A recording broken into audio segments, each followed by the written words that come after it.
Hey YouTube, JC here. Got a quick little knife review for you. What I have here is the Divo Knives Mash 2.0. And it's the 2.0 because they did a first version of it. So this is the second version. I don't remember what all they did to it. I know they tightened up the detent, maybe did a couple things to the sharpening foil. I don't remember what else they did, but this is in the black PVD coating. It's a titanium lock, but it's got stainless steel liner lock. The clip, I don't remember what the clip is, to be honest with you, if it's titanium or stainless steel, but it's actually really nice. Not a huge fan of wire clips, but this one's actually got a lot of tension to it, and it works pretty well. The only negative thing I would say about the grip on this knife, because it's actually really, really comfortable. I love the jimping they did all the way up here, if you can see that. Let me get my other hand out of the way here. But they did the jimping all the way up, about halfway on the knife, past the hole opening. It's got a little hot spot right there. But the way they made this is you can go on the website and see, and they have another clip that they've basically kind of dedicated to this that'll fit on it. Not sure if I said it already, but Kubi's the manufacturer of this knife. So these dropped about 2 months ago, and Kubi made these for them, for Divo Knives. And when they got them in, of course, they had to QC all of them. So it's basically, if you want to go to Lefty's page, Lefty EDC, it's him and another guy, I don't remember who it is, the ones that do Divo knives. But I think they did a really, really good job on this. Like I said, for a titanium knife, the list price was like $135, I think. With the coupon, it was like $120 or so. So that's, pretty good for a titanium knife. 14C 28N is the blade steel, which is a really, really good mid-grade steel. I will say this, because I have been using it. I've been using the crap out of this knife all week, because when I first got it, it seemed like to me the detent was just a little tight on it. So I went ahead and put some oil on it, and I've been breaking it in and just using it. So it's got scratches on the blade already and stuff like that, which is fine. That's one reason I got the satin blade. I don't mind the PVD coating on the titanium, to be honest with you. It's actually a really nice touch. I thought it would have been a little slippery, but it's actually really grippy. I've been using it at work and stuff. I made sure to cut, because we have cardboard boxes and stuff we get in and all kinds of different things for parts. We break them down all, but I've been cutting cardboard with it, all kinds of stuff. When I first got it out of the box, it wasn't cutting that great, to be honest with you, because I had to put a new edge on this.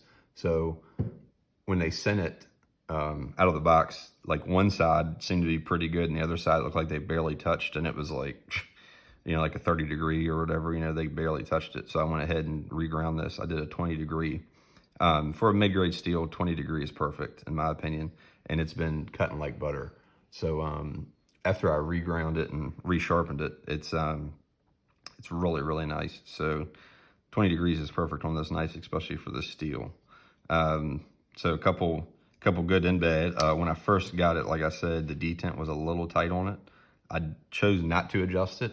I chose to just wait and use it and just throw a little bit of oil in there. I'd rather have a little bit of a tighter detent than one that was too loose, to be honest with you. So it's loosened up really, really nicely.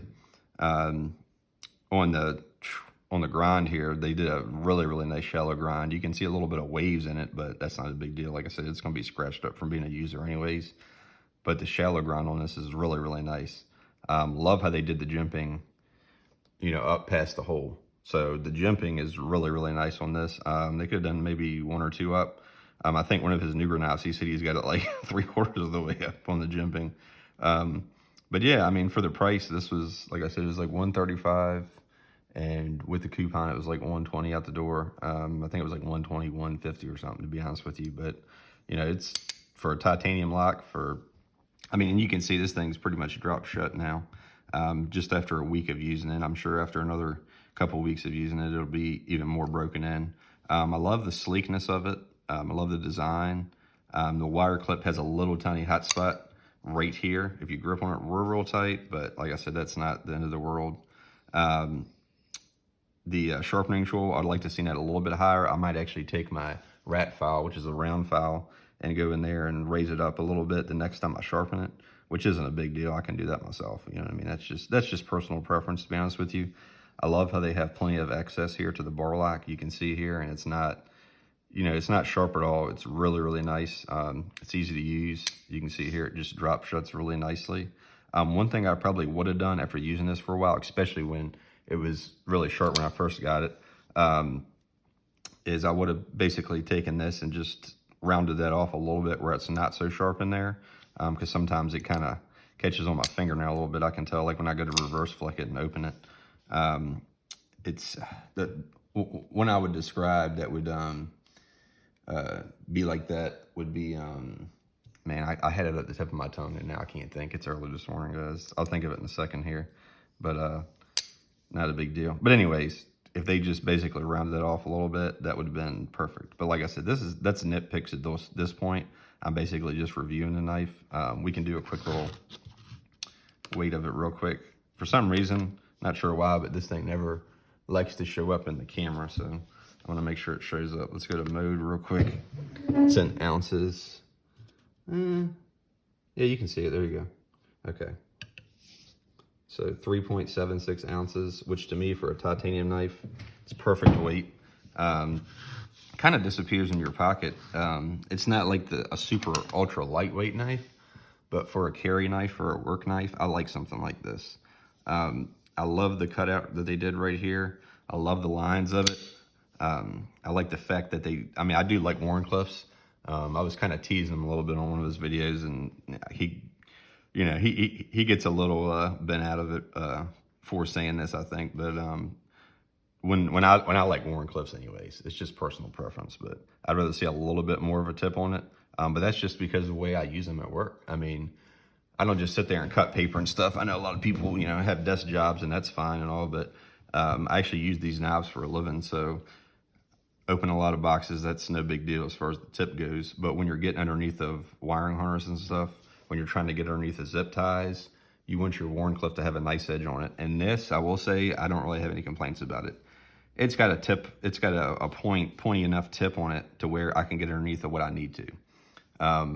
But it wasn't this knife I was giving him a hard time about. It was one of his newer ones. Somebody called it a pelican beak, I think, or something. No, they said it was a seagull beak, is what they were saying.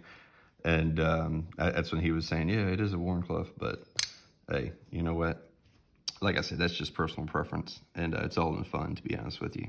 But no, I do really like this knife, and can't get it anymore because they sold out. So this is kind of a mute review, but I guess I'm just, kind of reviewing Divo Knives and their quality control because, like I said, Kubi made them, but it seemed like to me, because they are a smart company, they did QC all their knives when they got them in. And, that's a cool thing, I know Vosti does the same thing because I had bought a knife from them. This was, I don't know, about a month ago or something to grind. And the one I wanted, they didn't have. And they emailed me and they say, hey, we had some that had some QC issues and we're not going to send them out. Would you like a different one? And I'm like, nah, that's really the one I wanted. I'll just wait on it. No big deal. Because one thing I've noticed, especially with any collecting, just wait and get what you want. Wait and get what you want. Don't get something you don't want, because then you're not going to be happy with it and you're going to want to sell it and stuff. So this particular knife, very happy with it. They had a blue anodized with the black blade. And I don't really particularly like too much they anodized the titanium, if I misspoke. The blade was PVD, I think, just like kind of like the way they did the scales. I don't mind the scale so much being like that, but I like my blades to be satin, satin, stone washed, tumbled, whatever. But I like my steel on my blade to be natural per se. But yeah, like I said, this is just a quick review. I think they did a really good job on this knife. It is a really good cutter. After I put that edge on it, man, it's really, really slicey. And I'm happy with the steel they used, happy with the materials they used, happy with what they sold us at, the price. Seems like to me they got a couple more coming out. They got like I'm not going to try to remember what they're all called. I think one of them's a stout, one of them's a mini, they got a pony or something like that. I forget what all they're called. But you can go on their website and check that out for yourself. But yeah, I'm actually digging the wire clip. It's actually, I'm not going to get another clip on it. I like the knife like it came, to be honest with you. I'm going to keep it like it came. Only thing I would have said is, because they're coming out with other knives, I don't know if they're re-releasing this one or not. I would like to see them re-release this knife with like maybe a natural finish or another color of the PVD, because I do like this knife and it would be cool to have a backup, to be honest with you. It's like to me, some of the other knives they're coming out with are more of the higher end ones. And this to me, when I buy a knife to carry and stuff like that, and obviously I have, I do have higher end knives, made in American knives, but coming from a Chinese manufacturer, that's just me per se. I don't like spending $300-400 on knives.